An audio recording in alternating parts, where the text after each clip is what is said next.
Obrigado. Bom, então a ideia é falar um pouquinho sobre tecnologias, gerenciamento e processamento de dados de observação da Terra. Esse é o tema, inclusive, do meu doutorado. Eu vou falar um pouquinho sobre a plataforma que a gente desenvolveu durante o trabalho.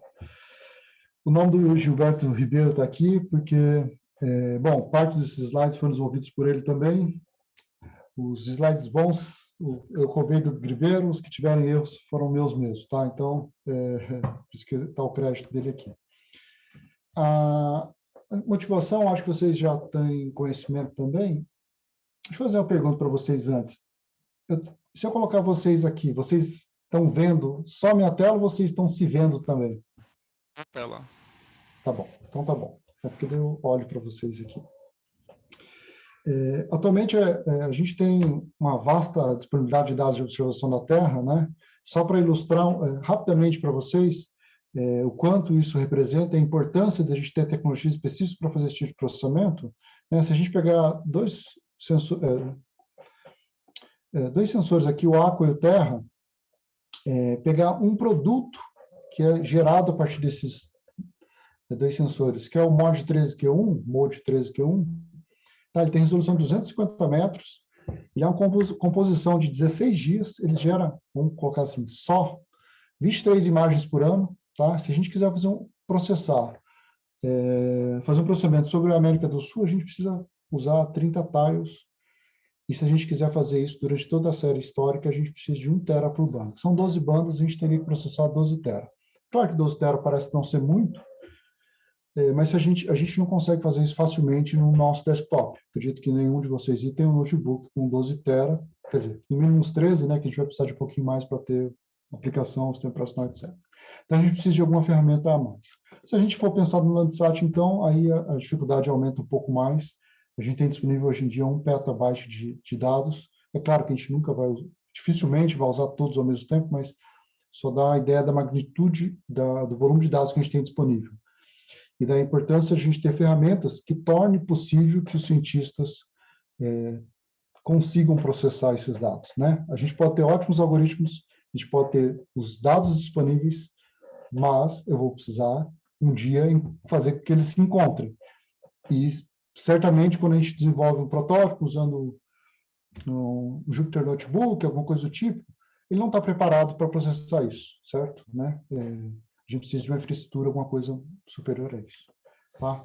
Só para contextualizar, a abordagem clássica que a gente faz, eu acho que todos vocês já fizeram, a gente faz análise baseada em arquivos, né? A gente vai fazer análise de dados geoespaciais, eu vou baixar dados do USGS, do Brasil Data Cube, do INPE, etc., dados do IBGE, trago esses dados para o nosso computador, processo esses dados e gero meus relatórios, minhas análises, meus gráficos, etc.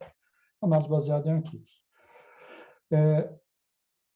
Frequentemente a gente encontra algumas limitações contra isso, tá? Rapidamente excede as capacidades do nosso computador, de tempo ou de volume de espaço mesmo. Uma primeira consequência é que a gente acaba reduzindo a quantidade de dados para poder fazer análise, ou seja, a gente acaba que, independente se a gente tem muito dados disponível, a gente acaba não utilizando todos eles, porque a gente não consegue fazer o processamento. E em alguns momentos a gente tem também ineficiência quanto ao acesso aos dados, né? Só uma pergunta. Se vocês puderem abrir o vídeo ou mandar aqui, todos desenvolvem, programadores, têm alguma habilidade, né, com programação, certo? Imagino que mexam em Python, R, alguma coisa do tipo. Então, se eu falar, imagino vocês abrindo uma imagem, vocês têm noção disso em alguma linguagem, né? Então, imagina eu tendo que fazer análise de uma série temporal, eu tenho 200 imagens, um de cada dia. Como é que eu tenho que fazer? Eu tenho que abrir uma imagem, pego um pixel, né? Fecho essa imagem, abro outra imagem, pego um pixel.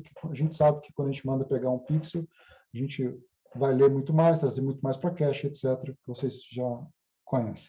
Acaba gerando um padrão de acesso totalmente ineficiente. Eu preciso de 200 pixels, eu preciso abrir 200 imagens, e provavelmente eu vou ler muito mais que 200 pixels, né? Então, será que para fazer análise de séries temporais não é legal guardar os dados de outra maneira? Pode ser. Né? Só para trazer a dúvida aí para a gente ver a importância de a gente precisar de ferramentas específicas para poder fazer análise. A gente pode também, quando a gente não consegue guardar tudo na nossa máquina, a gente pode fazer uma abordagem uma análise baseada em serviços, ao invés de ter todos os dados na minha máquina, Eu tenho os dados armazenados em servidores especializados, ou com serviços que vão nos fornecer acesso a esses dados utilizando algum protocolo. Facilita, porque daí eu não preciso guardar todo o dado, né? Se eu preciso de uma série temporal, eu peço só aqueles 200 pixels, eu não preciso ter todas as 200 mil imagens para poder fazer, coletar só aqueles 200 pixels. Né? É uma forma, mas eu também, né? Eu tenho a limitação que é, se eu precisar analisar todos os dados, eu ainda preciso trazer todos os dados do serviço. Né? Acaba que ajuda em alguns pontos, mas pode não ajudar em outros. E, por fim, a gente pode pensar na análise de grande volume de dados, onde eu integro tudo isso. Onde eu forneço para o usuário um serviço ou um conjunto de serviços onde eu posso fazer o processamento e análise dos dados, onde estão os dados. Né? A gente chama essa abordagem de moving code. Né? A abordagem tradicional, o que a gente faz? A gente faz moving data. O código está no meu desktop, ou notebook, eu trago os dados, o código está parado na minha máquina. Mas a gente pode ter uma abordagem diferente. Os dados ficam lá, porque eles são maiores, e eu faço um moving code. Eu levo meu código para onde estão os dados. É interessante essa abordagem, mas tem um monte de desafio, como imagino que vocês devam estar pensando, né? Porque eu também não vou, eu como dono do servidor, não vou deixar que qualquer um rode o que quiser na minha máquina. Vão apagar os dados, vão fazer alguma coisa, etc. Tem grandes desafios aí para a gente estudar, mas essa tem sido uma tendência de algumas plataformas de processamento de dados de observação da Terra, tá? Usar essa abordagem. Mas já considerem que existem limitações, não é simplesmente só mover o código e processar. Tá? Até porque, muitas vezes, seu código não está pronto para processar um PETA. Eu preciso paralelizar, eu preciso ter concorrência. Esses dados normalmente não estão numa única máquina, então o acesso a os dados são distribuídos, etc. Tá? Então, tudo isso para chegar, né, convencer vocês que a gente tem um desafio, no final das contas, atual, que é desenvolver, projetar, né, e construir essas tecnologias que vão permitir que os cientistas gerenciem e analisem os dados e visualizem dados de Big Earth Data, que é o Big Data para dados de observação da Terra. Como analista, muitas vezes a gente vai usar essas ferramentas, mas também como cientistas da computação ou como desenvolvedores, a gente vai construir essas ferramentas. Tá? Mas mesmo como analista, é importante a gente ter noção do que está por trás para entender por que tem certas limitações, né? Por que, ou ainda, quais são... Por que eu sofro tanto para poder usar uma ferramenta, etc. Né? Como é que essa ideia funciona? Então, qual que é o papo de hoje? Eu vou falar sobre 3 tópicos gerais. Sistema gerenciador de bancos de dados matriciais, interfaces padronizadas para acesso e processamento de dados de observação da Terra, é claro, e plataformas para gerenciamento e análise de dados de observação da Terra. Tá? Interrompa em qualquer um dos tópicos, tá? Vou apresentar para vocês, a ideia é para a gente conversar sobre esse assunto. Ninguém aqui, nem eu, vamos sair especialistas nesses 3 tópicos. A ideia é que vocês conheçam a existência disso, para que em algum momento do trabalho de vocês, ou durante o desenvolvimento do doutorado, mestrado de cada um, saiba que existem essas tecnologias e como é que funcionam, qual é que é a ideia por trás delas, tá? Não dá para mostrar 20 tecnologias aqui para vocês e todo mundo sair usando amanhã, mas se alguém for de fato usar alguma delas e quiser conversar comigo depois, a gente pode conversar, tá? Importante, as tecnologias todas, quase todas elas estão em constante evolução, tá? E não há uma solução predominante. A gente pode até falar, o padrão OGC, WMS está maduro, é dominante, etc. Recente surge um padrão de tile map, né? Surge um padrão de stack, ou seja, sempre tem uma evolução de tecnologia ou tecnologias que surgem para suprir alguma lacuna que essa tecnologia deixou de atender. Tá? Então, não há uma solução predominante, bala de prata. Basicamente, o que a gente precisa é entender o problema, entender como as tecnologias funcionam, muitas vezes juntar mais de uma para poder resolver nosso problema. Começando sobre o armazenamento de dados de observação na Terra. Tá? Sistemas gerenciadores de banco de dados. Eu acho que até aí quase todo mundo já deve ter escutado, né? São bancos de dados, vamos chamar de tradicionais, que a gente está acostumado a ver, que pode ser sistemas gerenciadores de bancos de dados relacionais, objetos relacionais, PostgreSQL, Oracle, etc. Mas esses sistemas lidam basicamente, né? Os artefatos que eles lidam são relações E as tuplas, certo? A gente imagina rapidamente, talvez, uma tabela onde cada registro ali, né, são os elementos manipulados por esses bancos de dados. Eles não foram feitos para manipular dados matriciais. Imagina uma imagem. Como é que eu guardo uma imagem no banco desse? Eu posso explodir cada pixel uma tupla, cada linha uma tupla, eu posso guardar de várias formas. Mas se eu precisar fazer uma operação de vizinhança, por exemplo, isso não está guardado espacialmente como uma vizinhança no banco de dados, né? E qual é o conceito de vizinhança, por exemplo? Como é que eu ordeno um banco de dados de usuários por nome? Simples. Quem começa com A, o André vai estar na frente, né? O Victor vai estar lá no fundo. Como é que eu ordeno uma imagem, certo?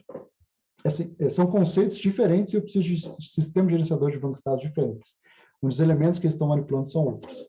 Tá? Então, existem, basicamente, são dois os principais sistemas gerenciadores de bancos de dados matriciais mais conhecidos. Existe uma biblioteca que chama TileDB, que não é um sistema gerenciador, basicamente é uma biblioteca, mas ela é bem menor, vou falar só de dois. Tá? Então, é um modelo que trata de abstrações do tipo arrays, tá? Não necessariamente bidimensionais ou tridimensionais, pode ser n-dimensionais. Tá? Então, é um modelo mais apropriado para a gente lidar com dados organizados espaço-temporalmente. Tá? As duas ferramentas que eu vou falar para vocês são o SciDB e o Rasdaman. Tá? O SciDB surgiu em 2008, então já tem um certo tempo de estrada aí. É considerado um dos sistemas mais promissores, tá? Tem licença aberta, é desenvolvido pela Paradigma 4, e tem como líder de desenvolvimento o Michael Stonebraker, que é bem famoso na área de banco de dados, né? Foi Turing Award em 2014, esteve envolvido em outros desenvolvimento de outros sistemas gerenciadores de banco de dados, e ele está por trás da Paradigma 4 do desenvolvimento desse sistema. Tá? Que dá um certo crédito também. Pedro, pode falar, Pedro. Aproveitando essa questão da matriz, né, em quarta dimensão, digamos assim, cubo de dados, eu estou vendo que tudo está evoluindo praticamente para isso, né? Essa questão tipo cubo de dados, de imagens, que eu praticamente trabalho no BDC também. Uhum. A pergunta é, tipo, pela tua experiência, assim, a tendência aí para uma quinta dimensão, é algo assim, expandir em dimensões, essa questão dos dados? É uma dúvida que eu fico. Tá. Isso depende de aplicação e do nicho, por exemplo. Se você for conversar, cubo de dados, para mim, pelo menos, e na parte de gel, vamos falar que é mais recente. Vamos falar 10 anos. Mas se a gente fosse conversar com, acho que astrônomos, que fazem esses surveys de espaço, eles lidam com cubo de dados já há mais tempo. O termo é o mesmo. E eles, inclusive, usam mais dimensões, porque tem a questão... Bom, eu não sou astrônomo, mas seria a questão de distância, mas é uma distância de tempo e etc. Né? Você pode tirar, imagina uma cena do espaço, tem a questão de profundidade, e quando você fez isso, ou seja, você precisa de mais uma dimensão para você fazer isso. E eles já fazem isso, tá? Mas é a aplicação deles. Então, a gente pode ter cubos n-dimensionais aí também espaciais, considerando essa nova dimensão. Aí depende da aplicação. Essa complexidade de um a mais não é linear, tá? Explicitamente, se a gente pensar bidimensional, é muito mais fácil pensar já tridimensional. Ok, e quadridimensional, é claro, vai aumentando as complexidades, não tanto em armazenamento, mas principalmente nas aplicações. Então, basicamente é isso, até onde eu entendo. A maior parte das aplicações hoje em dia que a gente observa utilizam a questão espaço-temporal, essas duas dimensões.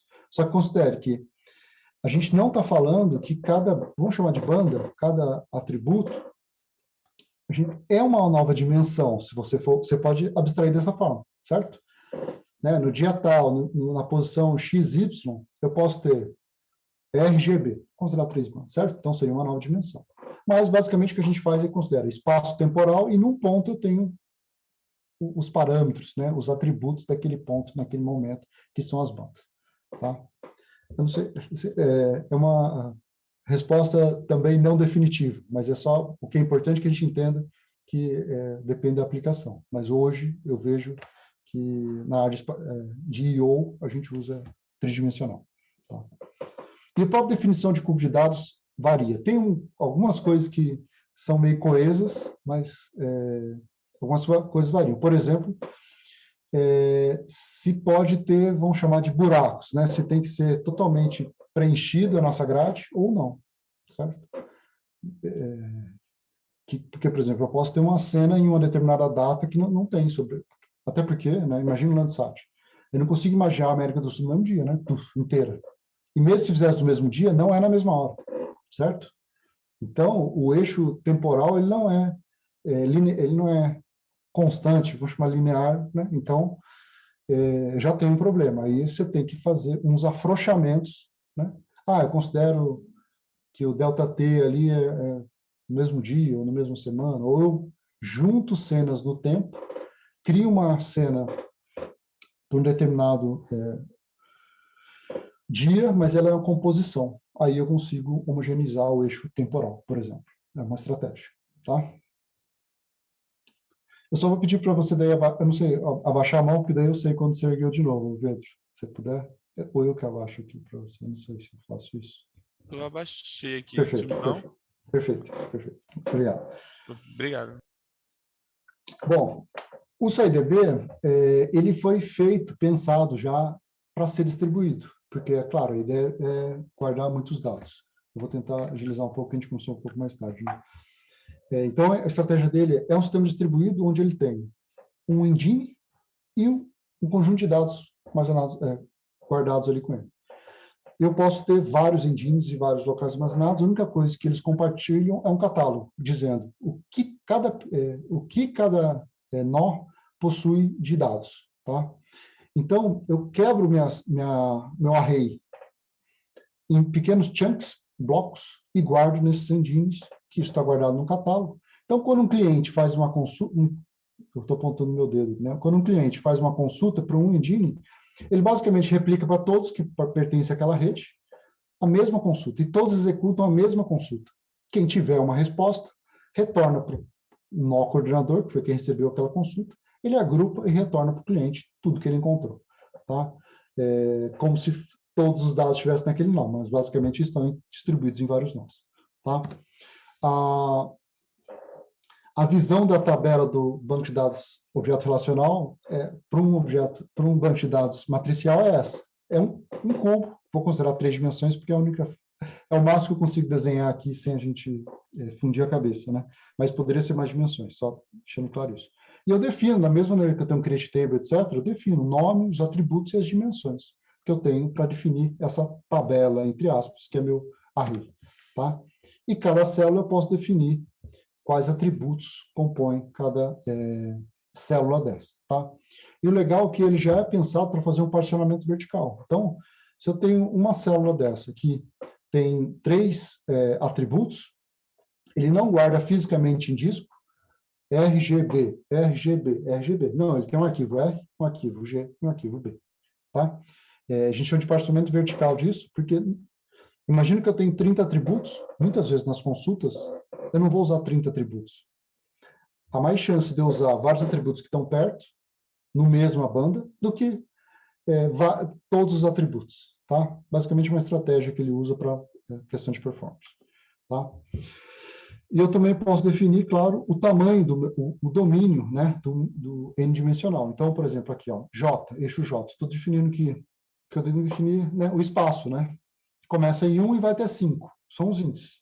I, 1 até 5. T, por exemplo, eu estou falando que é de 1 até asterisco aqui, que seria o infinito. Porque eu não consigo definir, por exemplo, né, todo o tempo que eu vou ter, porque eu vou ter imagem chegando sempre. Em teoria, eu posso definir todos os domínios abertos, mas isso prejudica nas otimizações que o SciDB faz para as consultas, que faz todo sentido, e na maneira como distribui esses dados entre os nós. Né? Se ele não souber nada, ele vai fazer de maneira quase arbitrária a distribuição disso, e as consultas serão muito mais difíceis, né? Os índices serão muito mais complicados de serem produzidos. Tá? Esse segundo número aqui, ó, em verde, ele define o tamanho do chunk.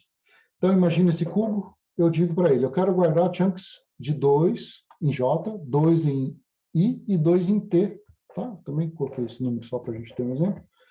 Então, cada nó daquele, né, que eu mostrei para vocês antes, vai receber pequenos cubinhos de 2 por 2 por 2. É claro que isso não faz nenhum sentido no mundo real, não vou guardar só isso de bytes em cada nó, né? Eu quebraria maior, mas só para ilustrar num cubinho pequeno dessa imagem que a gente está mostrando, tá? É a forma de eu quebrar esse cubo e distribuir ele na nossa rede de nós, tá? E, por fim, esse número em cinza, 1, 1, 1, que também é ilustrativo, é o chunk overlap. Ou seja, eu não mando para cada nó só a parte verde, eu mando toda a parte cinza e verde. Porque, normalmente, a gente precisa fazer operações espaciais e isso é muito custoso quando eu tenho essa distribuição de dados, né? Imagina eu fazendo uma máscara 3x3, toda hora eu preciso ter muito tráfego entre nós, né, para poder processar isso. Porque eu tenho um cubinho, né? Imagina que esses 4 primeiros estão num nó, esse aqui estão em outro, esse em outro e esse em outro. Quando eu fosse processar esse meio aqui, né, eu teria que um está no local e o resto tudo está remoto. Então, eu replicar dados em volta de cada chunk reduz a quantidade de movimentação de dados quando eu preciso processar usando vizinhança. Mas aumenta a quantidade de dados armazenados, porque eu estou replicando dados, certo? Ou seja, quem for implantar esse banco de dados aqui, essa tabela, mod 13G1, por exemplo, tem que ter noção de qual aplicação eu vou usar. Eu não vou fazer nunca processamento usando dados de vizinhança. Então, não tem por que usar chunk overlap, certo? Eu só vou consultar e vou processar fora. Não vou processar dentro do banco. Então, esquece chunk overlap. Vou fazer máscaras de processamento. Ok, qual o tamanho dessa máscara? Quanto maior, vou precisar de maior chunk overlap. Bom, vocês entenderam isso aí, né? E, bom, se não entenderam, por favor, ergue a mão aí, não tem problema nenhum, explique. Tá? O legal do CDB é que ele tem um plugin chamado Stream, que ele usa uma abordagem equivalente ao Hadoop, né? O que faz? Você implementa uma aplicação, tá? Ele faz I/O com essa aplicação via std-in e std-out. Você faz uma aplicação, pode ser em qualquer linguagem, tá? Desde que ela saiba ler do std-in, usando um protocolo que ele define, que é basicamente, só para você entender, a primeira linha ele diz a dimensão do que ele vai te passar, depois ele passa as coisas, por exemplo, 2 por 2 por 2. Aí ele manda para você, né, os valores. E pronto, encerra. E você a sua aplicação tem que imprimir no std-out, mesma coisa. Eu estou retornando para você um 2 por 2 por 2 e dou os resultados. E ele vai salvar isso como um novo dado. Você pode escrever em Python, em C, em qualquer coisa, desde que seja executável na máquina onde o banco está. Então, eu mando esse script remotamente, né, para onde estão os nós. Esse script é enviado para todos os nós. Cada nó executa a consulta que você fez e chama o seu script passando os chunks. Tá? Então, seu script sua aplicação vai ser uma aplicação processadora de chunks, né? Vai fazer esse processamento e vai gerar um novo array. Tá? Chama stream. Pode falar.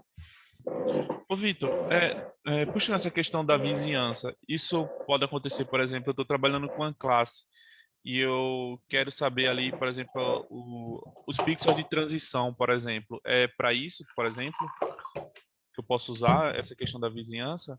E outra questão eu posso pegar a vizinhança da vizinhança, que às vezes talvez seja necessário. Então, basicamente você define o tamanho da vizinhança, tá? Uma coisa é como eu vou guardar, por exemplo. Então, eu posso fazer o seguinte. Eu coloquei um aqui, mas eu posso falar 2 por 2 por 2 e vizinhança 5 por 5 por 5. Eu poderia fazer isso, não tem problema nenhum. Lembrando que vai ter muito mais dado guardado em disco, certo? Eu estou colocando muito mais dado no campo, mas não tem problema nenhum. Mas isso basicamente também depende da questão de performance. Vamos pensar. Vai funcionar. Se eu definir vizinhança 0, posso também, tá? Não tem problema nenhum. 0, 0, 0. Ele vai guardar só o verdinho em cada nó. Quando eu fizer uma consulta dessa aqui, tá? E falar que eu quero assim, aqui eu não coloquei a consulta, mas basicamente a consulta eu falo do array tal, eu quero do índice 1 até o índice 10, do índice 1 até o índice 10, do índice 1 até o índice 10, né? Imagina? Em cubos de 5 por 5 por 5, eu posso falar, você entendeu? Ele vai pegar 5 por 5 por 5, chamar o seu script. 5 por 5 por 5, chamar o seu script. Só que para achar esse 5 por 5 por 5, o que ele tem que fazer? pegar o 2 por 2 que está num nó, verificar em quais outros nós estão os vizinhos dele, trazer para lá, né, para um lugar só, criar esse cubo 5 por 5 por 5 e entregar para sua aplicação. Vai funcionar, sem problema nenhum. O problema é que vai ter que ter movimentação de dados. Aí uma questão de performance seria você já ter definido antes que seriam cubos maiores, 5 por 5 por 5. Porque daí ele só pega e entrega, pega e entrega. Entendeu? É ler e processar com bem menos tráfego de rede.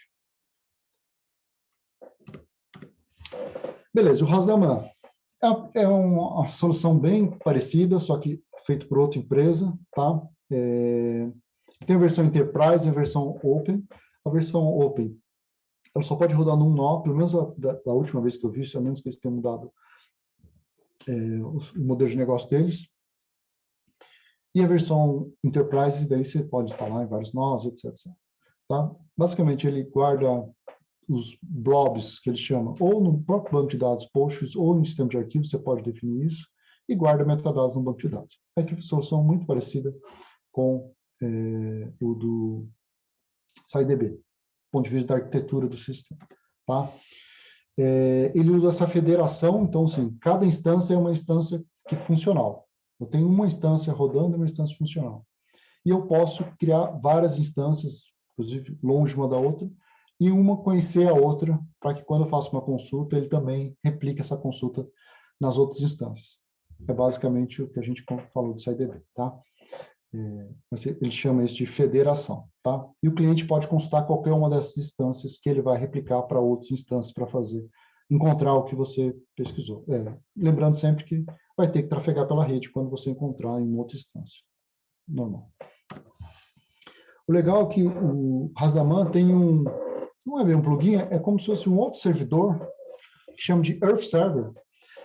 O Earth Server é um servidor que consome os dados no servidor Hasdaman para entregar alguns serviços OGC. Então, entrega WMS, WCS, WCPS, WPS. Eu vou falar um pouquinho desses protocolos daqui a pouco, mas são alguns serviços, né? Ao invés de você ter que escrever uma consulta, né? Imagina, quem conhece GeoServer ou MapServer, algum serviço desses WMS da vida? Não? Eu só estou vendo Pedro e Flávio. Eu não sei se tem mais gente com a câmera aberta, acho que não. Beleza, então tá, não tem problema. Então, eu vou explicar rapidamente, depois a gente vai falar.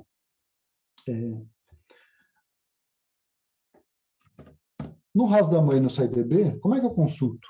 Eu faço um select, da mesma forma que a gente faz no post. Select, mod 13Q1, não é from, mas vamos considerar from, e passo as dimensões, do 1 até o 10, etc, etc, as bandas, B1, B2, B3, e ele me retorna os dados.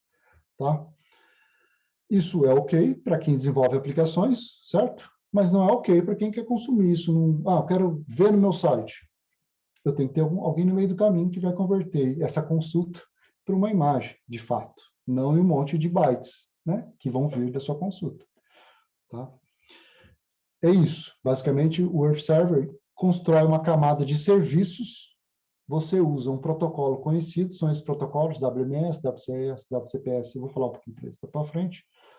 São protocolos conhecidos e para diminuir a complexidade de quem vai consumir os dados que estão armazenados numa base de dados Hasdaman, por exemplo. Tá? Isso tem no Hasdaman e não tem no SciDB. Tá? Já indo para a interface de acesso e processamento, que é basicamente WMS, WCS, WCPS, e etc. Eu vou falar um pouquinho para vocês.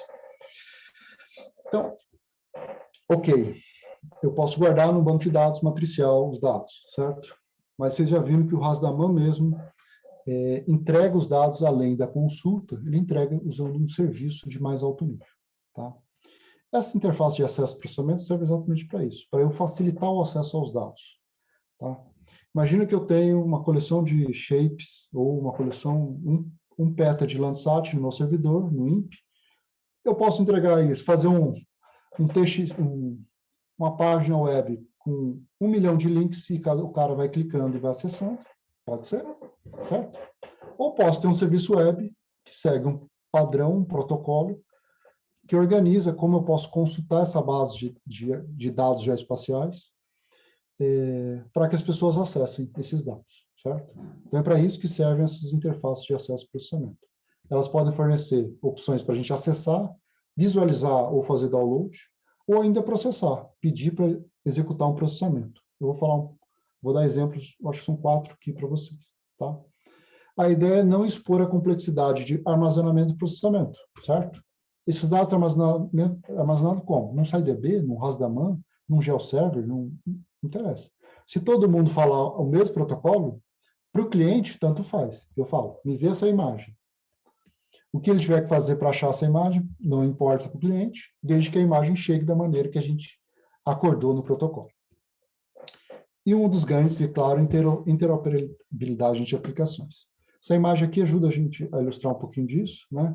Então, imagine que eu tenho aplicações com TerraView, QGIS, ou ainda aplicações web e etc., que precisam consultar dados de shapefile, ou dados que estão num banco de dados, vetoriais também, ou uma coleção de raster, e etc., ou ainda um RASDAMAN, certo?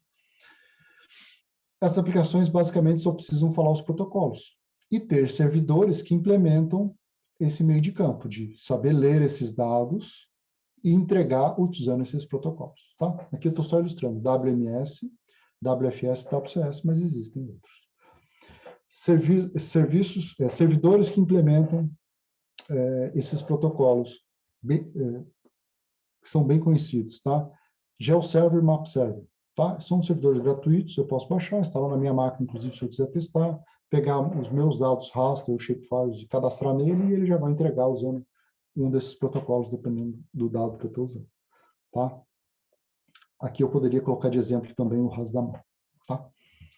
Mas ele não é tão conhecido assim, eles são muito mais conhecidos. Esses padrões, tá? São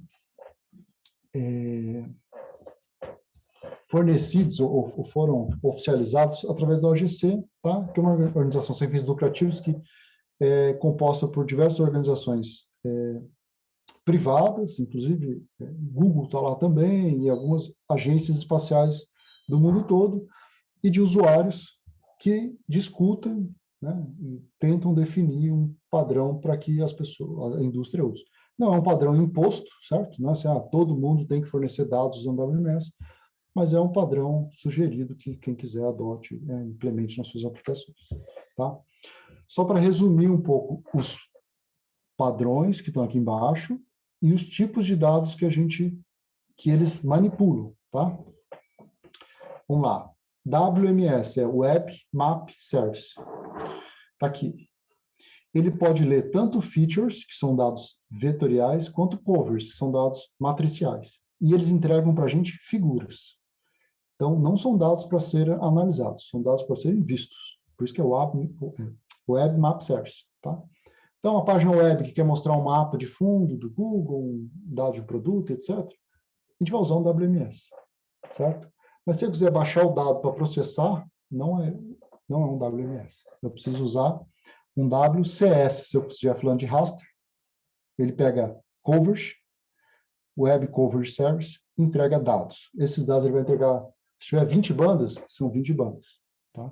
Figuras, normalmente a gente usa 3 bandas. Se usar uma banda só, a gente usa tons de cinza ou converte isso para um mapa de cores. Mas é visualização, tá? WFS é de Web Feature Service.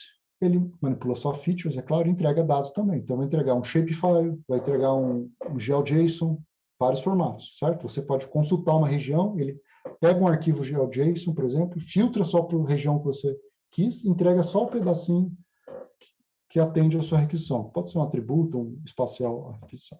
Tá? WPS é de Processing Service e WCPS é Web Coverage Processing Service. O WPS processa tanto feature como service, como coverage, e o WCPS somente coverage. Pedro? As 3 imagens em relação a... Aliás, as 3 bandas em relação à imagem, é o RGB? O WMS, só para você entender, normalmente ele entrega para você um PNG, um JPEG, um ponto GIF. Então, a imagem para visualizar, a imagem para estar... Vou forçar um pouco. Está no browser, por exemplo, é para ver. Tá? Pode estar a gente usa, inclusive, no QGIS, por exemplo, né? Tem alguns plugins que a gente permite que a gente, não sei se vocês já usaram no QGIS, a gente põe um mapa do Google lá no fundo, né? É aquela imagem, certo? Eu vejo, é útil para mim, mas eu não pego aquela cena daquela imagem e processo, rodo um algoritmo de IA naquilo. Eu baixo uma cena Landsat, né, com todas as bandas, etc., bonitinho. Posso até pegar as mesmas bandas que criaram aquela imagem de visualização, mas eu pego uma cena Landsat com todos os dados brutos, que eu sei que não teve nada feito ainda para visualização, e processo ela, tá? Aquela cena, normalmente, a gente muda o contraste, faz a composição de bandas, faz para ficar bonita, e não para ficar útil para um algoritmo, por exemplo, de IA, tá? Essa é a função do WMS, tá?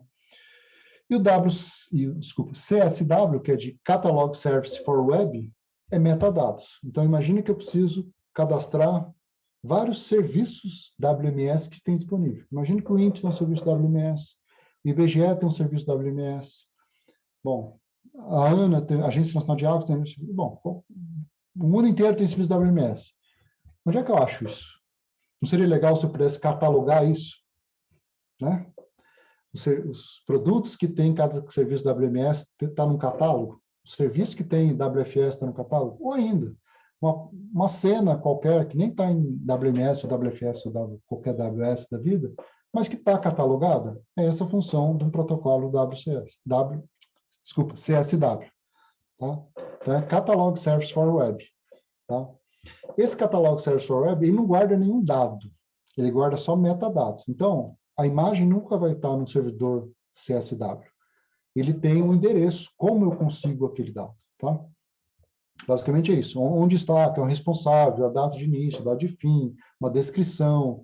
Muitas vezes tem o nome do responsável. Inclusive, eu posso catalogar um dado e não ter um endereço, um link eletrônico para ele, mas eu posso ter um e-mail dizendo que fale com alguém, mas é um catálogo, de qualquer forma, para você encontrar dados. Tá? Vou passar um por um, se vocês quiserem parar, a gente para conversar mais detalhes, mas basicamente só vocês terem um overview de cada um e saber da existência. Tá? WMS, Map Service, Web Map Service, certo? Então, é visualização. Coverage Features para figuras, tá? Então, ele tem esse tipo de requisições, e basicamente são requisições web mesmo, tá? Eu pego uma URL, monto uma URL enorme falando, eu quero um getMap, eu quero do layer tal, eu quero dessa região, eu quero uma imagem de tamanho tal e quero formato PNG, por exemplo. Pronto, o servidor me entrega um PNG pequenininho. Alguém já viu uma requisição dessa? Eu vou fazer algo que não estava no script aqui. Deixa eu ver aqui se eu estou com já o server rodando aqui. Acho que tá.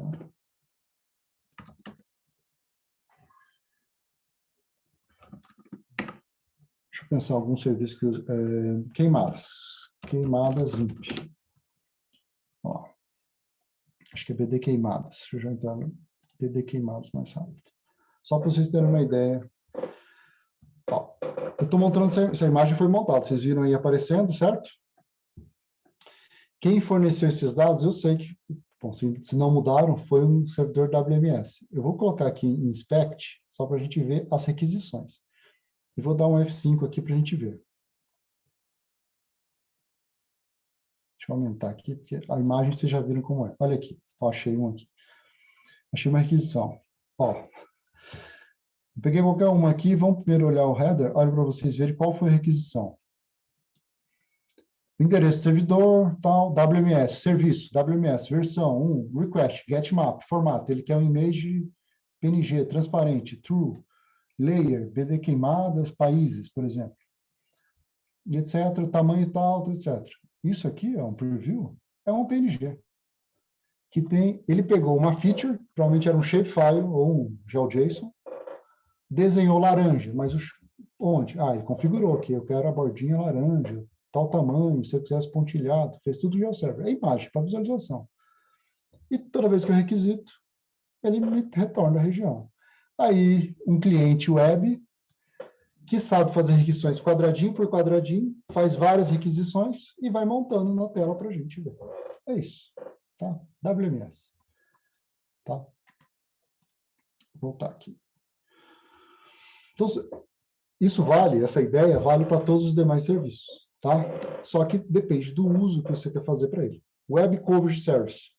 Eu pego um coverage e retorno dados. Eu vou retornar um div, um ArcGrid, algum dado com N bandas e etc., que não vai estar processado para visualização.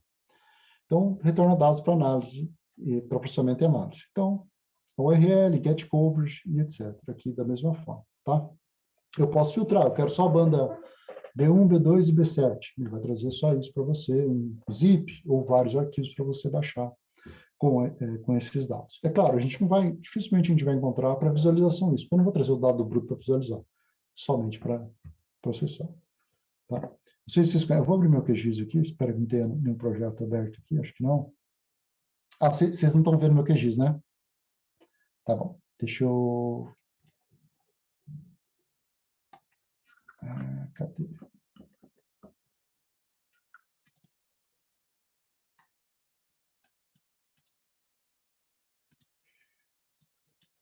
Aqui, achei. Vou cancelar o sharing e vou colocar tudo.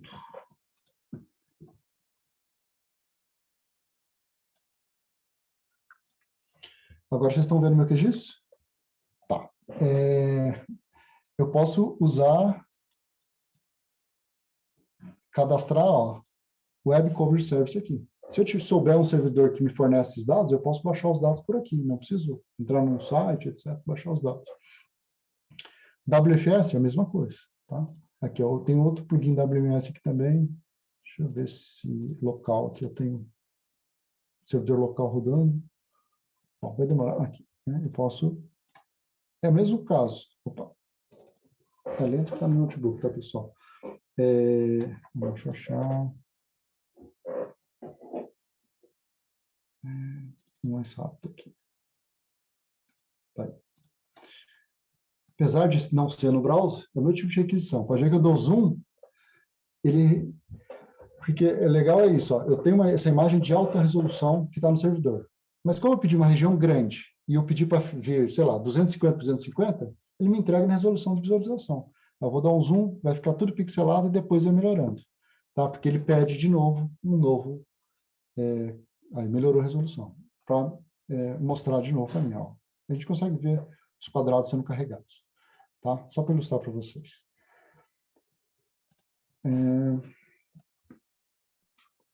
Ô Vitor, Sim. você costuma trabalhar com banco de dados com R ou com Python? Qual que é o que você prefere? Ou todas? Tá. Aí, eu gosto mais de Python, mas é porque eu gosto. Eu acho que eu não consigo argumentar o suficiente para defender um ou outro, a menos que tenha uma ferramenta, uma biblioteca que só tem um no outro e você não tem como escolher. Mas é porque, por exemplo, eu falo português e falo inglês, mas se nós dois falamos português e inglês, eu prefiro falar em português, porque eu consigo me expressar muito melhor em português. É isso em Python, tá? Para mim. Eu falo R, mas eu tenho que pensar mais do que quando eu falo Python. É isso, por isso que eu uso Python. É isso, esse é o meu argumento, tá? Não sei se eu te respondo, mas eu gosto de Python por causa disso. Bom, opa, features, eu acho que tinha pulado, feature service. A gente viu até aquela imagem, mas para feature, ele vai terminar para você. GeoJSON, Shape, GML, é a mesma questão. Eu acho que, espero que tenha ficado claro. Coverage, raster, tá bom? E CSW, metadado. Ele vai terminar para você um XML. Ou um JSON, normalmente XML, com os metadados, tá? Get records. Ele vai retornar para você um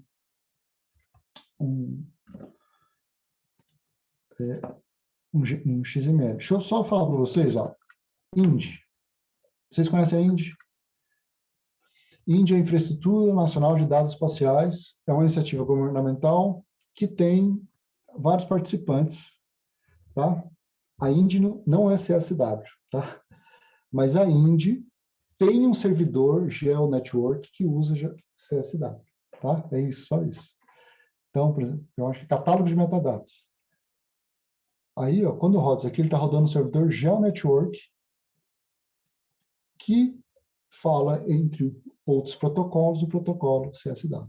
Então, eu posso consultar aqui, sei lá, Amazon.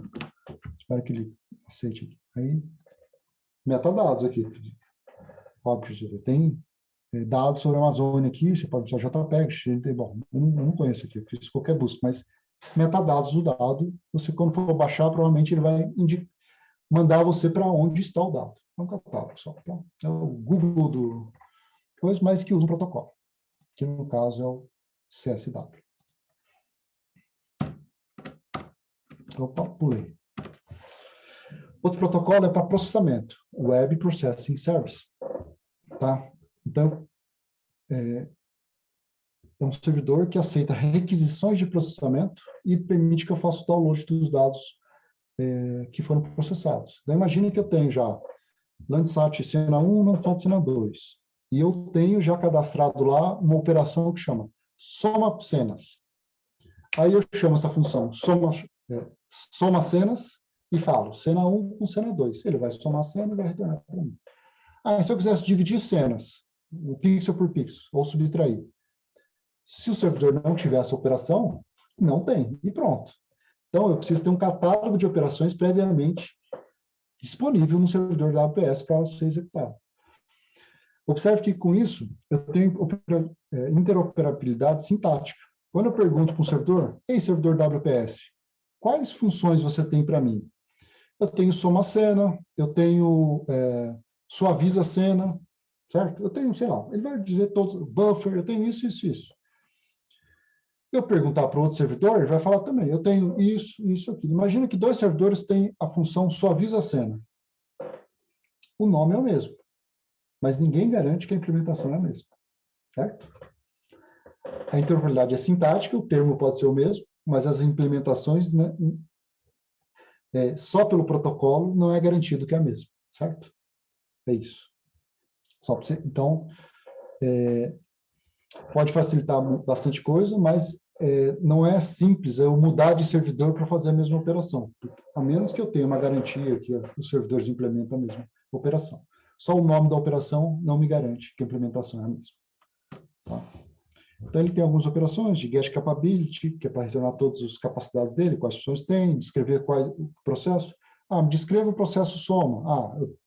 Eu quero o parâmetro 1 tem que ser um raster, parâmetro 2 tem que ser um raster, parâmetro 3 tem que ser uma constante, que é o índice, multiplicador, sei lá. É uma descrição do processo. Eu posso mandar executar. Mandando executar, eu tenho como se fosse um ID para depois verificar qual é o status daquela minha execução. Qual é o status daquela minha execução? Processando, processando. Está pronto. Então, me vê o resultado daquela execução. Eu tenho o resultado daquela execução. Tá?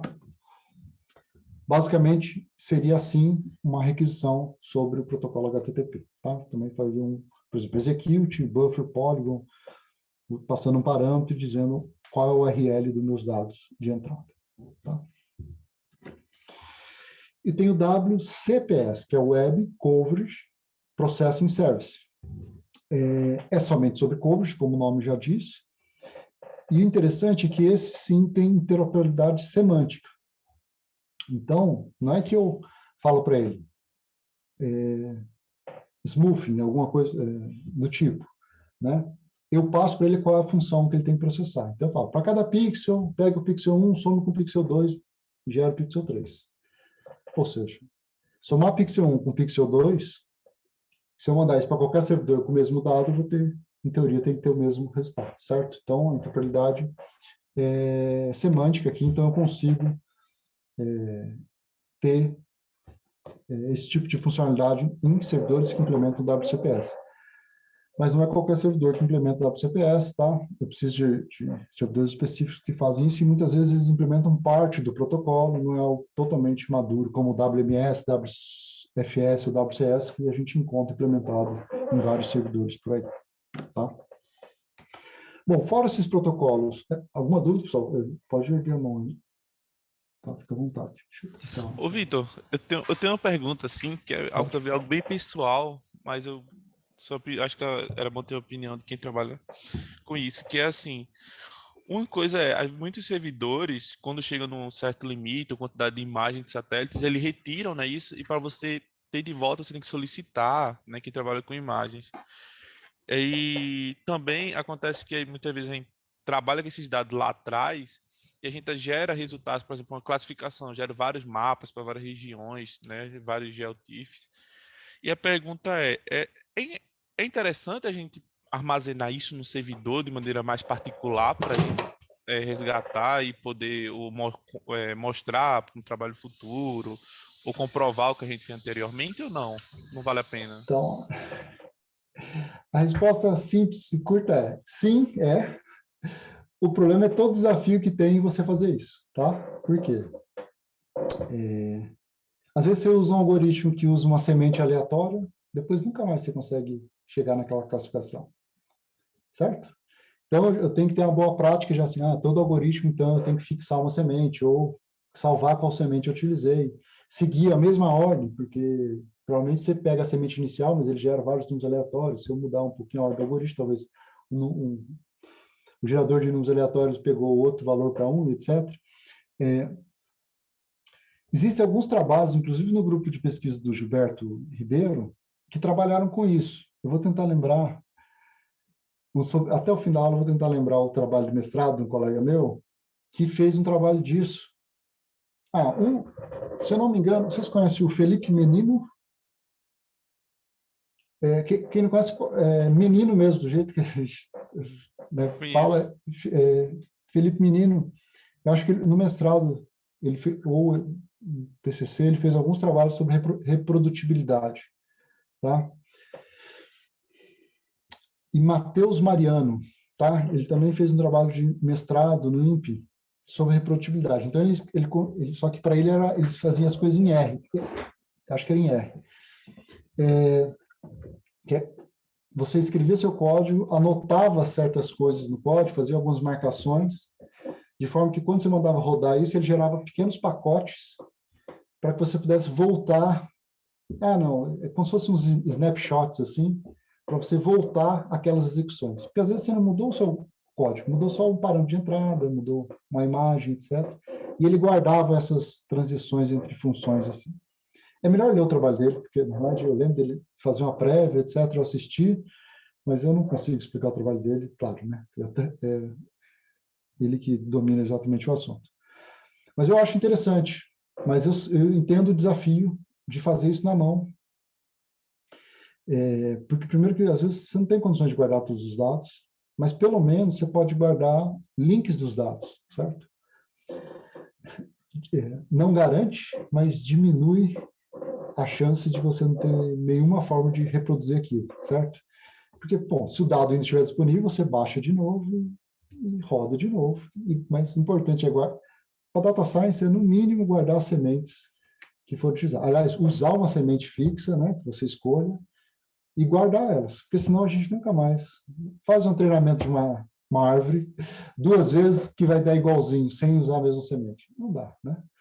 Não é para dar. Então, é importante pensar nisso, tá? Essa é minha visão, tá? Não é minha área, como aluno que já foi de Data Science do Rafael, tá? Então, qualquer coisa que eu disse aqui pode ser alterada a qualquer momento pelo o que o Rafael ou qualquer outro professor.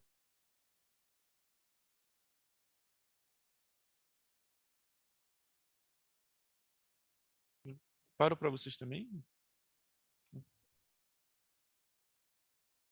Travou para mim também.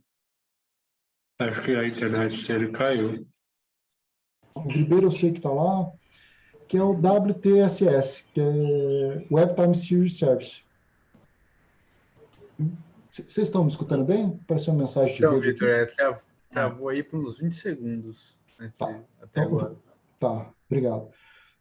Bom, então vou voltar aqui. O Web Time Service, Series Service, é um serviço não OGC, é um serviço específico que foi definido no trabalho apresentado, inclusive, pela Lúbia Vinhas, não sei se vocês conhecem, ela é pesquisadora do INPE, a Karine também acho que está nesse artigo, o Ribeiro, o Gilberto Ribeiro, e tem outros professores também nesse artigo, que eles definem também uma forma de a gente fazer requisições para um serviço que retorna séries temporais. Tá? Ele é para ser enxuto, então me liste todas as covers disponíveis, né? Ou seja, todos os produtos disponíveis. Me descreva eles. É um mod 13Q1, resolução é tal, o bounding box dele é tal, tem tantas bandas, etc. Descreveu ele. Me vê a time series de tal ponto. Mais ou menos é assim que eu faço requisição de uma série temporal. Eu quero dar coverage de mod 9Q1, quero o atributo head quality, ponto tal, lat long tal. De tal data até tal data. Ele me retorna um JSON com esses valores, com essas séries temporais. Tá? Isso facilita bastante para quem precisa usar esse tipo para fazer análise de séries temporais, né? A pessoa não se importa, não precisa se preocupar como está implementado lá. Inclusive, o dado lá pode estar guardado já em séries temporais, para facilitar a busca. E você pode mudar, inclusive, a tecnologia de servidor, de forma que o usuário sempre peça da mesma forma. Tá? Inclusive, eu acredito que isso já foi feito algumas vezes. Tem um servidor WTSS que o BDC usa. Inclusive, essa mudança de tecnologia no back-end já foi feita. E quem usa não precisa se preocupar com isso. Tá? Mas eu acho que vocês já perceberam que, para explorar todas essas tecnologias, no final das contas, um analista, né, que quer, no final das contas, baixar a imagem, e ele é especialista em floresta, em água, etc., ele precisa dominar um monte de tecnologia, no final das contas, parece, né? Para poder explorar tudo isso, né? Pô, qual o tamanho do chunk? Qual o tamanho do overlap? Né? Pô, eu vou guardar os dados em séries temporais? Vou guardar espacialmente, etc. Isso é sabido, né? E acaba que há uma demanda para tentar agrupar essas tecnologias de forma que a gente possa entregar alguma solução de mais alto nível para os usuários, que são especialistas não em computação, não em gerenciamento de hardware, processos e etc., né, de disco, mas nos temas, em água, em floresta, em população e etc. Tá? Então, a ideia dominado por essa ideia, né, é que surgem, então, as plataformas de análise de dados de absorção na Terra. A ideia é integrar essas tecnologias, desenvolver novos, né, para fornecer uma solução mais completa, para aumentar, então, o nível de abstração do uso dessas ferramentas. Tá? Então, falando um pouquinho sobre elas, então a gente já falou sobre banco de dados, sistemas gerenciadores de bancos de dados matriciais, falou um pouquinho sobre esses protocolos de acesso a dados, e agora vou falar um pouco sobre plataformas que usam esses dois e mais um pouquinho. Tá? Aqui eu vou mostrar para vocês 5 plataformas. Eu estou incluindo esse último aqui, porque no final dos contos é o meu doutorado, eu vou dar uma pincelada sobre ele para vocês, mas basicamente os que estão consolidados no mercado, vocês não vão achar para download. Brasil Data Keyboard Core Engine, não tem para download. Está no repositório fechado por enquanto não defender, a gente deixar certinho, documentar. Tá? Então, vocês vão achar, se Google aí, OpenDataCube, tá? DC, Google Earth Engine, o CIPL e o OpenIO. Quem aqui já usou o Google Earth Engine? Vou pedir para todo mundo abrir o vídeo aí e me contar. Então, eu tenho Flávio. Deixa eu mudar aqui. Quem mais? Por favor, é que eu estou vendo. Rafael Marinho, não. Lourenço, não. Luiz Nascimento, eu não sei se está aí, mas eu entendo que não. Então, a gente tem o Flávio como usuário. A Aline também não abriu, então eu entendo que nunca usou. Basicamente, essas ferramentas... Nenhuma Ela dessas colocou que sim. Ah, tá. Obrigado, Aline. Obrigado quem me respondeu. Acho que foi o Pedro. Nenhuma dessas ferramentas é igual, tá? É diferente da gente estar falando assim. Processadores de texto. A gente pensa no Word, pensa na ferramenta aberta, o LibreOffice. É diferente, mas não é tão diferente, certo? Eles têm muitas características iguais. É um modelo de ferramenta consolidado, né? Pensar no Excel e no ferramenta de planilhas do LibreOffice também é muito parecido, a abordagem é muito parecida. Aqui não. Apesar de serem plataformas para análise, eu acho que eu caí. Voltei para vocês? Tá. Então, apesar de serem plataformas para análise, elas não usam as mesmas tecnologias, não usam as mesmas abordagens, é isso que eu vou mostrar para vocês. e não tem bala de prata. Dependendo da sua necessidade, você vai acabar usando uma dessas. Isso vale para todo mundo, inclusive para a solução que eu estou fazendo no meu doutorado. Claro, o foco nosso é atender as demandas que o INPE precisa, que o BDC precisa, etc. Tá? Começando sobre o OpenDataCube, basicamente, que deles aqui aberto é o mais famoso, tá? É um framework, tá? Composto de várias ferramentas e foi desenvolvido pela universidade na Austrália. Começou, inclusive, o primeiro nome dele é Australian Geoscience Data Cube. Tá? Foi ganhando corpo e eles soltaram como código aberto. Outras instituições em outros lugares do mundo foram colaborando e daí eles rebatizaram, acho que para ter corpo, as pessoas de outros lugares ajudarem, etc. Acho que resolveram tirar o termo Australian para deixar algo mais universal. Eu imagino, tá? Não tem nada oficial quanto a isso. Mas a Suíça usa, tem a universidade na Suíça que usa, na Colômbia usa, o BDC também usa, e tem várias outras instituições no mundo afora que utilizam o OpenDataCube. Ela é distribuída através de módulos, então, assim, eu quero só indexar dados, eu quero um banco de dados de uma ferramenta de linha de comando onde eu cadastro cenas e acho as cenas. Ou seja, eu tenho um produto Landsat e um monte de cena Landsat. Eu posso fazer só isso. Mas eu quero visualizar isso WMS. Eu instalo algo a mais e começo a usar um WMS. Pedro? Ô, Vitor, no momento que eu pego o banco de dados, por exemplo, o OpenDataCube, e deixo ele aberto, corre algum risco em relação à manutenção desses dados? Ou não? Depende do aberto. Por exemplo, o OpenDataCube, por padrão, eu tenho que instalar no mínimo. Eu vou mostrar no diagrama, daí a gente discute isso sobre o diagrama. Pode ser, Pedro?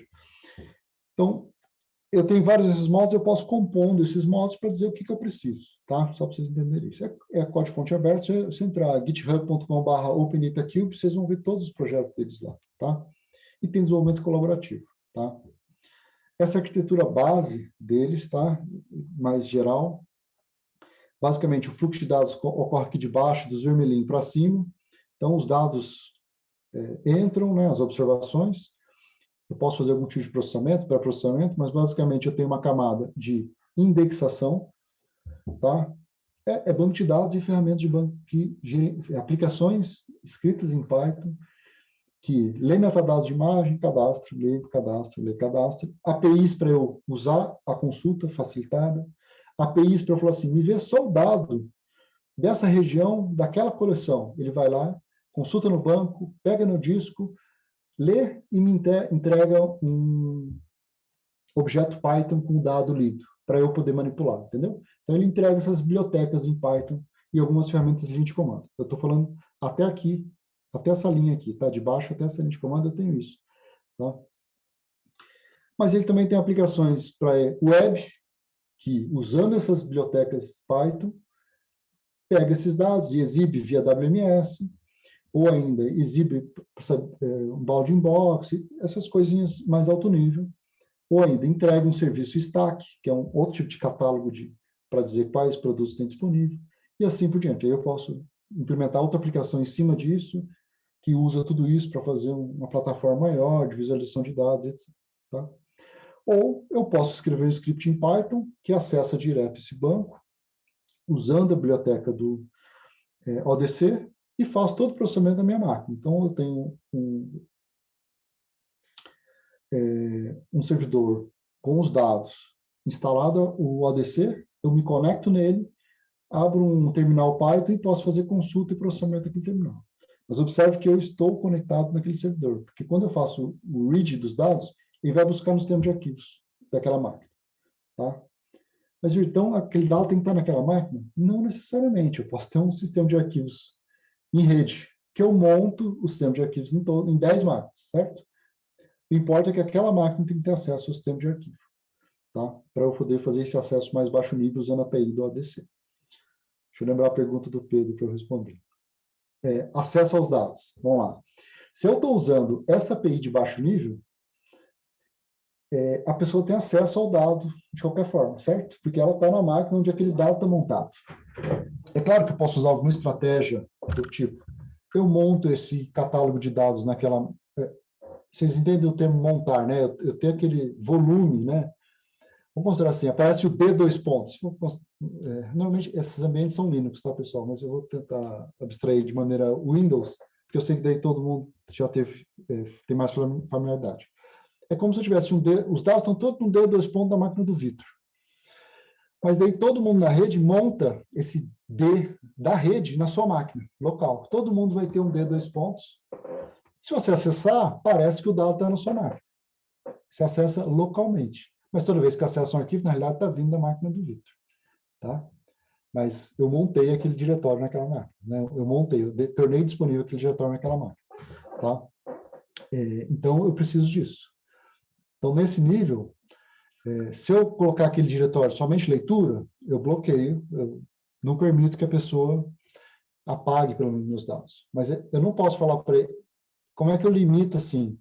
Não, ele só vai acessar a cena 1, 2 e 3. Isso eu não tenho esse tipo de restrição no ODC. Você entendeu?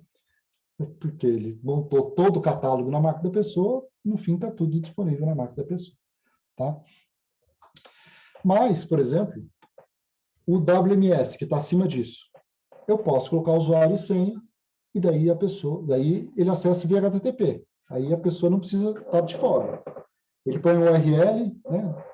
imp.com.br/WMS do Vitor /getMap. Passa o usuário e senha. Aí ele só tem acesso ao que foi entregue. Entendeu? Níveis de controle de acesso aí que tem disponível. Mas para processar a maçaroca de dados, você vai ter que estar próximo do dado. Tá? Respondido, Pedro? Beleza. Qualquer coisa pode perguntar. Respondendo. Tá, você me ajuda a explicar melhor. Pode perguntar. Tá, então, quais são as duas abstrações principais do ODC? É Product e Dataset. Um produto, Landsat 5. Tá? Então, Landsat 5 eu posso descrever. Aqui tem a banda 1, que é isso, a banda 2, que é isso. É uma descrição de metadados. Certo? Um dataset é a cena. Então, um produto, eu defino ele de metadados e depois eu tenho uma coleção de cenas que compõem aquele produto, que de fato define o dado mesmo daquele produto. Basicamente é isso. Tá? O ODC, basicamente, é formado por um ecossistema de aplicações, foi o que eu falei para vocês, os módulos. O módulo principal é esse caixa central aqui, o OpenDataCube Core, que a gente chama, e tem várias aplicações. Então, os dados são cadastrados no seu OpenDataCube Core, e eu posso instalar serviços OGC, interface web, uma ferramenta de estatística, um Explorer, uma ferramenta de linha de comando para eu manipular. São tudo ferramentas extras que eu vou instalando. Tá? Tudo em ambiente Linux, tá, pessoal? O Core é o que faz gerenciamento de fato dos metadados. Tá? Então, é um conjunto de metadados, scripts em Python que consulta em um banco de dados Postgres, consulta disco, achando o seu arquivo e te entrega o dado que você pediu. Tá? Resumidamente é isso. Mas é claro, esses scripts são bem escritos, tá? Funcionam corretamente, lidam com concorrência, etc. Mas é só para deixar resumido como é que funciona. Tá? E o sistema de arquivos é centralizado. Pode ser um sistema de arquivos na rede, mas basicamente eu tenho um sistema de arquivos compartilhado por várias máquinas. Pode falar, Pedro. Ô, Vitor, no caso, o BDC, ele utiliza esse OpenDataCube, não é isso? Ele não, o BDC tem o seu próprio catálogo de metadados, tá? O BDC, ele tem uma máquina com o ODC instalado que replica a base do ODC só para quem precisa. Imagina assim, eu escrevi um script que faz análise de dados de uma instância ODC, ou seja, eu baixei a API do ODC, faço assim, o ODC tem odc.load, e passo lá, Landsat 1, Latilon, etc, etc. E me retorna o objeto, certo? Se eu escrevi uma análise escrito usando a API do ODC, como é que eu faço para processar os dados do BDC? Eu posso pegar esse script, reescrever outro, certo? Consulto o stack do BDC, baixo o arquivo, recorto e começo a processar, certo? O que o BDC tem foi o seguinte, ele pegou uma máquina, não muito poderosa, mas instalou o ODC, pegou todos os dados que estão no catálogo do BDC, indexou no catálogo do ODC, de uma máquina, ODC, certo? E quem quiser rodar esse script dele, que ele já fez escrito para ODC, ele pode rodar nessa máquina, por exemplo, entendeu? Não tem cópia dos dados, os dados do BDC é um só, a imagem Landsat 1 é uma só. Mas eu tenho 2 bancos de metadados. Um, vamos chamar de oficial, que é o do BDC mesmo, que de todas as aplicações do BDC utilizam ele. Mas tem um do ODC como réplica só para dar um serviço a mais para os usuários que já têm alguma coisa escrita que usem o ODC. Entendeu? Ô, Vitor, só mais uma pergunta em relação a essa questão do banco. Se, por exemplo, digamos que aconteceu algo e perdeu esse banco, tem um segundo para caso isso aconteça ou não? Isso é independente das plataformas, tá? A plataforma em si, o ODC, o Google Earth Engine, etc., não cuidam disso para você. Por exemplo, o pessoal do BDC tem um pessoal que faz backup desses bancos, tem scripts que movem para outro servidor e etc. Então, é um cuidado de quem cuida desses servidores, tá? Da mesma forma que tem backup dos arquivos, etc. Não é assim, o OpenDataCube faz backup para você, não faz nada disso. Você vai ter que fazer backup do seu banco, se é diário, se é a cada hora, etc., mandar para outro servidor, porque se pegar fogo no seu, você pode trazer de volta e recuperar ele. Mas eles não trazem essa ferramenta out of the box, tá? Bom, ferramenta de linha de comando que o ADC tem, eu vou ter que ir um pouquinho mais rápido, porque a gente tem bastante coisa, e falta meia hora para a nossa aula. Se passar um pouquinho... Vocês têm aula depois da minha? Eu não quero passar do nosso horário, mas eu vou fazer essa pergunta. Vocês têm aula? Não? Tá bom. Então... É a reunião, mas se Ah, passar então, um pouco... Eu também tenho uma reunião. Então tá bom. Não vamos passar. Tem linhas de comando para eu fazer listar produtos, etc. Tá? Tem aplicação web para eu poder visualizar os bounding box aqui, cada quadradinho desses são só os blueprint de cada cena cadastrada para visualizar. Eu posso escrever alguns arquivos YML que definem um processamento de estatística. Eu quero calcular a média de pixels, etc, etc, etc. Eu defino isso no arquivo YML, a entrada é essa, a saída é essa e a operação é essa. E chamo DataCube Stats. Ele vai lá, consulta e processa para mim. Tá? E me retorna um arquivo, as bandas processadas, de média, máximo. Mas observe que são estatísticas. Pô, eu queria rodar aquele meu algoritmo. Isso não está pronto aqui. Eu teria que pegar isso, estender, fazer coisa. Para a estatística tem pronto. Tem alguns Jupyter Notebooks com exemplos de uso, tá vendo? Aqui é o uso da API DataCube. Import DataCube, eu me conecto. Bom, não tem mais coisa aqui, mas eu tenho load, tá? Ele vai trazer os dados, etc. Tá? Falta fazer consulta. E tem, aplicação que converte aquilo lá em WMS, por exemplo. Eu posso visualizar. Os dados estão cadastrados numa base ODC, eu rodo um servidor ODC WMS, por exemplo, e ele faz essa leitura para mim e entrega uma imagem bonitinha para visualizar. Tá?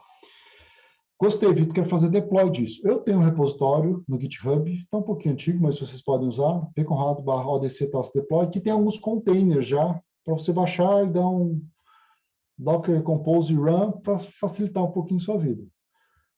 Não é o repositório oficial, é só uma ferramenta de facilitação para usar isso aqui, tá? Não é... Se vocês seguirem a documentação do ODC, vocês vão fazer exatamente o que dá para fazer aqui, tá? Vamos lá. Google Earth Engine é uma solução do Google, é claro. É uma plataforma baseada em computação na nuvem para processamento de dados espaciais. Tudo executado na infraestrutura do Google, tá? Então, você manda o seu script para rodar na infraestrutura do Google. Tem a opção de serviço sem custo para usuários, mas é recente, eles têm a opção de você se cadastrar, colocar o cartão e etc. E você pode pagar também pelo uso. Basicamente, para fazer sem custo, eles limitam o quanto você pode processar. Então, a quantidade de imagem, o tempo de processamento. Então, assim, se você escrever um script que vai rodar e consome, sei lá, mais que 1 GB de RAM, ele fala assim, ops, foi interrompido porque ele passou o limite. Demora mais de, sei lá, 10 minutos. Ele vai falar, ops, o processamento foi interrompido porque não pode demorar 10 minutos. Então, você tem que fazer processamentos pequenos. Né? Tem gente que faz isso, ele não limita a quantidade de vezes, então você pode fazer vários processamentos pequenos e ficar aí dias fazendo e depois juntar os resultados para ter o que você quer, tá? É a opção também. Mas dá mais trabalho. Tem APIs em JavaScript e em Python para fazer acesso aos dados por meio de um conjunto de operadores, tá? Já que a maioria não conhece, eu vou abrir aqui só para vocês saberem como é que é a cara da interface da IDE web do Google Earth Engine, tá? Quem tem uma conta Google Earth Engine, do Google, só abrir o code.earthengine.google.com, vocês vão ter isso aqui. Vocês podem escrever algo simples assim, simples entre aspas, mas algo em JavaScript, dá um run, ele vai mandar isso para o servidor do Google, vai processar e vai exibir para mim, tá? Não está processando na minha máquina. As abstrações que ele utiliza, basicamente, são image, que é uma cena, tá? Composta por múltiplas bandas, essa que a gente está acostumado a baixar, né? Image collection, que é uma coleção de imagens, é claro. Feature, que basicamente é a representação de uma geometria, né? Pode ser um ponto, pode ser um polígono, né? Uma linha, e um feature collection, que é uma coleção de features. Pode ser uma coleção de pontos, coleção de polígonos, etc. Né? São essas abstrações que ele utiliza. E você tem um conjunto de operadores que você pode usar. Tá? Isso aqui é JavaScript, eu sou especialista em JavaScript, é só escrever JavaScript? Não é, basicamente não é. Né? A sintaxe é muito próxima de JavaScript, mas o processamento não é feito em JavaScript. Tá? Basicamente é só uma maneira de você descrever o que você quer processar. E o que você faz, basicamente, é chamar operadores do objeto image aqui, o objeto feature que você está analisando, tá? Só para ilustrar para vocês entenderem como é que funciona, tá? Imagina esse script ótimo aqui, que eu pego uma imagem, né, imagem 1, pego ela e multiplico por 2, chamo ela de imagem 2. A imagem 3 vai ser a minha primeira imagem, mais a imagem 2 que eu criei, tá? Não serve para nada, mas é só a maneira. E pego essa imagem e adiciono no meu mapa. Tá? É o que eu fiz, desculpa. É o que eu fiz aqui. Tá? Exatamente o que eu fiz aqui, sem essas linhas comentadas, ele adiciona no meu mapa. É claro que ao invés de adicionar no meu mapa, eu poderia mandar salvar no meu Google Drive e depois fazer download dele. Tá? Normalmente é isso. Mas a gente costuma colocar no mapa até o script tá legal, e depois eu mando salvar e trago para fazer minha análise, se eu quiser mais. Tá? Vamos lá. Esse script aqui que vocês estão vendo, não vai assim para o Google processar. Ele vai assim, ó, desse jeito aqui para o Google processar.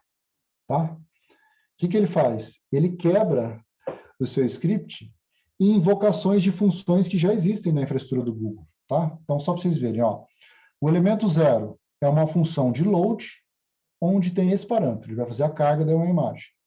O elemento 1 é uma função chamada image constante de valor 2. Ele cria uma imagem constante de valor 2. O elemento 2, ele é um image multiply dos elementos 0 e 1. Quem é 0 e 1? É esse cara aqui de cima e esse cara aqui de baixo. Então, eu criei esse, agora estou criando mais um cara em cima. O elemento 3, ele pega o resultado do 0, que é aqui em cima, e do 2, que está aqui embaixo, e adiciona um outro. Se a gente fosse fazer um diagrama, é isso aqui, certo? É um grafo orientado, acíclico orientado, onde eu tenho dados, operações até a saída, tá? Então, para tudo que eu escrevo, ele gera isso. E ele só processa os dados que eu tenho numa saída. Então, eu poderia escrever um script enorme ali. Se eu não salvo ou mando exibir, quando ele executa instantaneamente.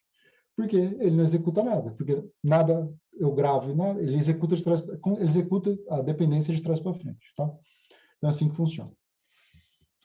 E uma vez que eu mandei processar aquela árvore ali, aquele grafo, ele gera um ID que eu posso consumir o dado, ou salvar aquele dado, ou exibir aquele dado. Tá?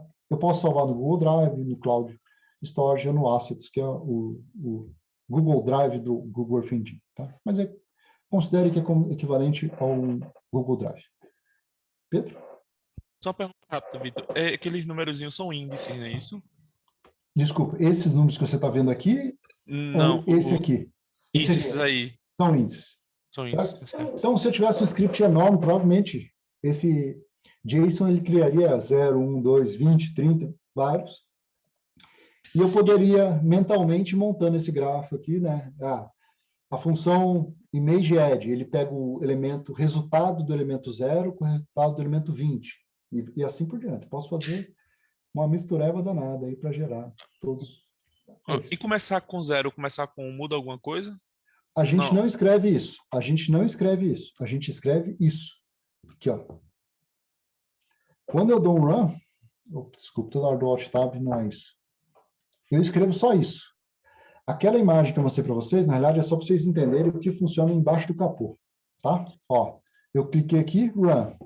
Ele gerou aquele JSON, mandou para o Google processou, retornou um ID, o browser pegou esse ID e falou assim, me vê a imagenzinha desse ID, me vê essa imagem. Ele foi lá e desenhou aqui. Tá? Tudo isso.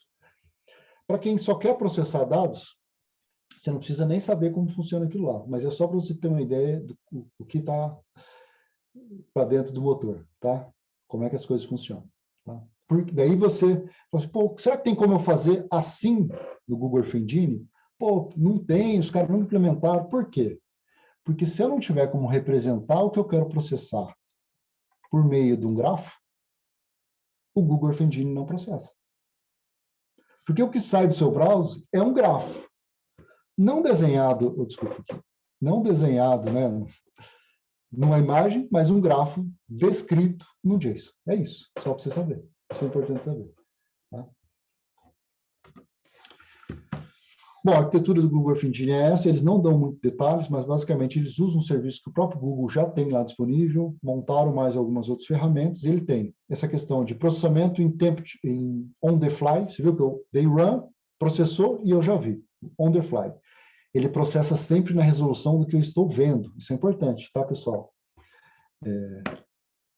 Pessoal, se não der tempo de tudo, a gente vai ver. Ó.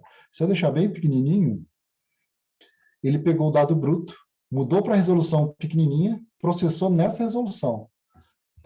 Se eu der um zoom grande, só nesse canto aqui, ó, ele processou só esse canto nessa resolução. Ele não processou o que eu não estou vendo, tá? É isso, sob demanda. A gente chama de lazy computation. É computação preguiçosa mesmo, só computo o que eu preciso mostrar. Outra opção é batch computation, aí sim, você manda, aí não é on the fly, ele vai ficar processando, a hora que estiver pronto, ele vai te dar um alerta ali do ladinho, aí você pode baixar o dado. Tá? Algumas só considerações. Eu acho a ferramenta fenomenal para quem quiser usar, etc. Mas é bom ter algumas coisas só para não sofrer no futuro. Basicamente, as operações baseadas em pixel, então você tem a dificuldade, dá para desenvolver, mas a dificuldade é maior para desenvolver análise por regiões, tá? Então, eu quero fazer análise por regiões, é um pouco mais diferente, é um pouco mais difícil, e séries temporais também. E a gente tem uma limitação quanto à reprodutibilidade da ciência.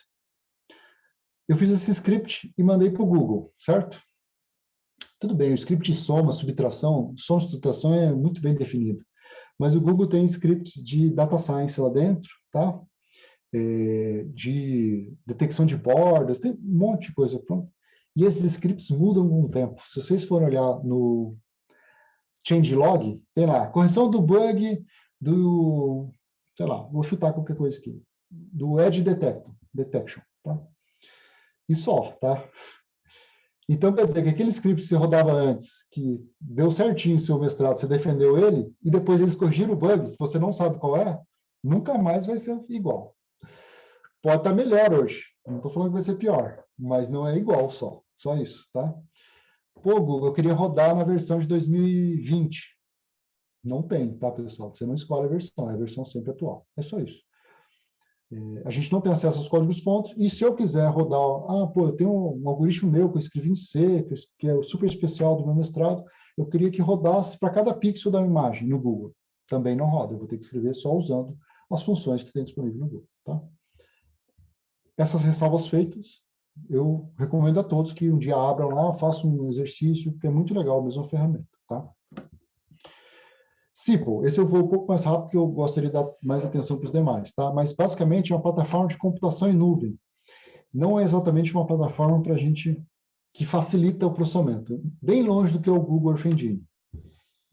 Ele pega ferramentas que já existem, compõe ela e te facilita o processamento. Ele é desenvolvido pela FAO, tá? Das Nações Unidas, com o objetivo de fornecer poder computacional para países em desenvolvimento, que têm a dificuldade de ter acesso. Então, imagina um país que não tem uma infraestrutura de computadores, etc., e precisa disso, tá? Então, é isso que a FAO vai lá e disponibiliza uma conta para aquele pesquisador e etc., tá? O que eles fazem? Eles pegam coisa do Google Earth Engine, da Amazon, do Orfeu Toolbox, da RStudio, fizeram uma ferramenta em cima disso para facilitar a vida desses usuários. Vou mostrar a tela aqui para vocês, só para você ver. É um site, qualquer pessoa pode criar. Eu já loguei aqui, eu vou mostrar aqui para facilitar a vida na sua vida. Ele tem 4 ferramentas. A primeira ferramenta é criar mosaico. Então, eu posso criar uma nova receita, por exemplo, mosaico óptico. Eu defino uma região no mundo. Depois eu vou definir um ano, depois eu vou definir uma data, depois eu vou definir bandas, depois eu vou definir uma função de remoção de nuvens, vou dar próximo. Quando eu der play, o que ele faz? Ele cria um script Google Earth Engine, manda para o Google Earth Engine, o Google Earth Engine processa, ele pega e faz download para uma conta sua na AWS, tá? Essa funcionalidade, basicamente, vou resumir para isso, tá? Facilita a vida de muitas pessoas, tá? Mas você poderia fazer isso no Google Earth Engine, mas ele tem uma interface bonitinha, etc., é legal. E eu estou conectado na minha conta do Google aqui para fazer. Então, ele faz essa chamada para o Google usando a minha conta do Google pessoal, tá? Mas o que ele me dá, vamos colocar entre aspas aqui, é espaço numa conta da AWS. Pode ver que eu tenho um limite de 20 GB gratuito e eu estou usando já 25%, tá? Eu posso, a quarta ferramenta é só para eu navegar nos arquivos que eu tenho, tá? Basicamente é uma interface gráfica do meu storage da AWS, tá? Para a pessoa não precisar saber disso. Ele navega aqui, tem os downloads, se eu quiser baixar, é isso, né? Só um navegador gráfico, um Explorer. E eu posso criar uma máquina, olha aqui, ó, eu vou até criar aqui, ó, T1. Eu posso escolher qualquer máquina dessa, ela tem uma CPU, ó, T1, uma CPU, 2 GB de RAM e custa 2 centavos de dólar por minuto.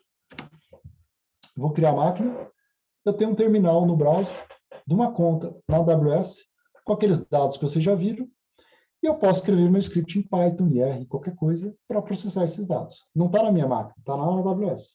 Então, é isso que o Cipol fornece para a gente.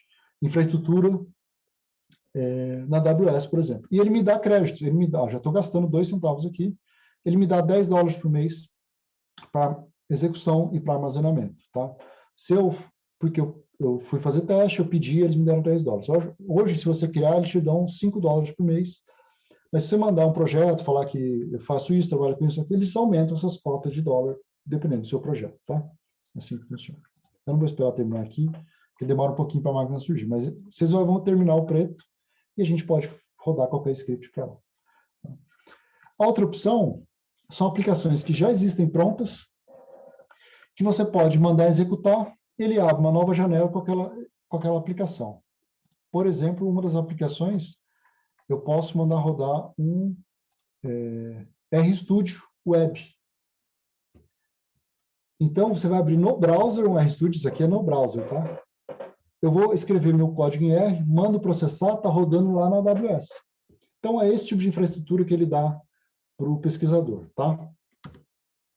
Tem uma plataforma voltada para gerenciamento de recursos computacionais, certo? Ele não te dá abstração o que é um image, o que é um feature, não dá nada disso, né? Você tem que ler o arquivo, você tem que fazer a sua aplicação como se fosse na sua máquina, mas você está usando um recurso que você talvez não teria acesso. Não tem nenhum tipo de abstração, tá? Eu quero paralelizar, eu quero distribuir, você pode fazer, mas você tem que escrever no seu próprio código isso, tá? Eles não fazem nada isso para você, diferente do Google. O Google eu nem sei como ele paralelizou, mas ele paralelizou para mim. Aqui não, aqui eu teria que fazer. E você faz movimentação de dados, porque normalmente o processamento está no storage da AWS e você processa em outra máquina. Você não percebe isso, mas tem uma perda de desempenho, né? Tem uma redução de desempenho, porque existe essa movimentação de dados, tá? A gente tem 12 minutos. Mas vocês ficam à vontade de fazer pergunta. Eu prefiro que vocês entendam até onde a gente for, do que não entenda tudo que eu falar, tá? O OpenIO, vamos lá, vamos imaginar um cenário. Pô, eu escrevi meu código em Google Earth Engine, para o Google Earth Engine, bonito e tal. Aí o Google Earth Engine resolve fechar. Coisa que normalmente acontece com o Google, né? Já fechou o Google Plus, já fechou outras ferramentas, né? Google Fotos, etc. O que eu faço? Aquele código não serve para mais nada, se vocês forem pensar. E roda onde? Não roda, certo? Só vai rodar na infraestrutura do Google. Então, alguém pensou em... Eles não pensaram explicitamente para o Google, mas o pessoal precisa entender o problema. E se eu implementar uma linguagem geral, eu não estou falando como vou processar, mas como eu vou descrever meu programa, e depois eu ter tradutores que convertem esses códigos para outras plataformas. Né? Foi isso que eles fizeram. Esse é o diagrama. Então, eu posso escrever uma aplicação em R, em Python, JavaScript. Ele tem módulos que fazem a tradução disso, converte depois para Google Earth Engine, Hasdaman, SciDB, ou para acessar dados no AWS, etc. Entendeu? Seria uma forma de escrever um único código em Python e depois mandar rodar ou no Google Earth Engine ou em GeoTrellis, por exemplo, da vida. A ideia é interessante, né? Seria como a gente tem aquelas interfaces que não interessa como está implementado. Eu escrevo uma única vez e rodo em vários lugares. Inclusive, permite que a gente possa testar, né? Eu escrevo uma vez em Python e rodo no Google Earth Engine. Me custou 100. Eu rodo depois no Hasdaman. Me custou 50. Se o resultado é o mesmo, eu posso usar um outro provedor de processamento. A ideia é boa, a ideia acho que é muito interessante, mas é algo que está engatinhando ainda. Como vocês imaginam, cada ferramenta implementa funções, a outra não implementa. Então, você pode escrever um código que usa sei lá, como eu tinha dito, o Edge Detection do Google Earth Engine. Eu só vou poder rodar isso em outra plataforma que também implemente algo disso, porque se não implementar, não adianta, certo? Aquela função tem que ter em todas as plataformas que suportam. Então, assim, existem desafios para serem vencidos com a ideia do OpenIO, mas a ideia é ter uma linguagem única, universal, onde eu posso escrever e rodar em várias plataformas de processamento de dados de observação da Terra, tá? Então, o OpenIO não é uma plataforma, é um padrão para se escrever código para plataformas, tá? E que se esperam que essas plataformas, aos poucos, vá incorporando, suportando esse padrão. Ou que alguém escreva tradutores para essas plataformas, tá? A abstração dele é a Granule, que seria o equivalente a um dataset, né, uma cena, ou Collection, que é equivalente ao Product do ODC. Então, Collection, Landsat, Granule são cada cena do Landsat. Tá? Ele tem Process Graphs, que é a definição de grafos de processamento, que seriam aquilo que a gente viu no Google, né? Mas eles têm isso explicitamente definido. Jobs, funções definidas para usuários e questões de visualização. Tá? São mais detalhes técnicos, mas eles não criam nenhuma novidade tecnológica. Basicamente, estão padronizando essas tecnologias que já são, tentando padronizar as tecnologias que já existem. Tá? Aqui, por exemplo, como ficaria um código em JavaScript para calcular o máximo no eixo temporal do NDVI calculado pelas bandas B0 e B8 do dado Sentinel aqui. Então, eu escrevo esse código, mando executar. Em teoria, ele vai para qualquer servidor que suporta o OpenIO e executaria. Mas o legal é que eu posso escrever também em Python, o mesmo código, o código equivalente, e rodar também a plataforma que vai executar esse código não precisa saber falar esse código, né? Porque esse código vai ser convertido para um código padrão, que daí elas sabem lidar. Esse que é o ponto. Tá? Por isso que eu posso suportar R, Python, JavaScript e outras linguagens, que são convertidos em uma linguagem, vamos chamar de universal, que serão executados em cada backend. Tá? E o legal é que, você tendo uma interface única, eu posso construir aplicações em cima dessas linguagens que funcionem daí para qualquer aplicação. Por exemplo, um editor web para eu poder montar esses scripts arrastando caixinhas, né? Uma caixinha pode ser o dado, outra caixinha pode ser a operação, né? Por exemplo, eu arrastei uma caixinha de Landsat, a outra operação é de crop, a outra operação é de publicação, etc. Eu vou linkando, depois que eu mando rodar, ele gera o código e manda para o servidor que você escolheu. Né? É legal que você pode construir essas ferramentas, que em teoria poderia ser usado no Google Earth Engine ou qualquer outra ferramenta que suportasse isso. Tá? O que eles estão implementando hoje é também uma plataforma que já nasce com suporte total OpenIO, chama OpenIO Platform, tá? Vocês podem entrar em OpenIO Cloud para acessar essa plataforma. Tem um plano gratuito para você testar por 30 dias. Se você mandar um projeto e convencê-los que é um bom projeto, eles te dão 90 dias, gratuito também. Se você tiver um projeto muito maior, você tem que requisitar para a ESA um funding de até 5.000 euros para você poder usar a plataforma deles.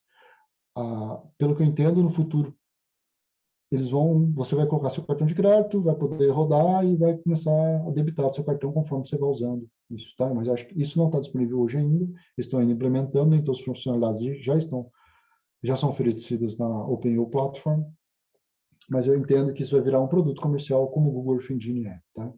Mas o legal é que você vai escrever um código para essa plataforma, mas se houver outras plataformas que usam esse código, você pode levar para outras plataformas, para ter um mercado de plataformas de processamento de dados de observação da Terra.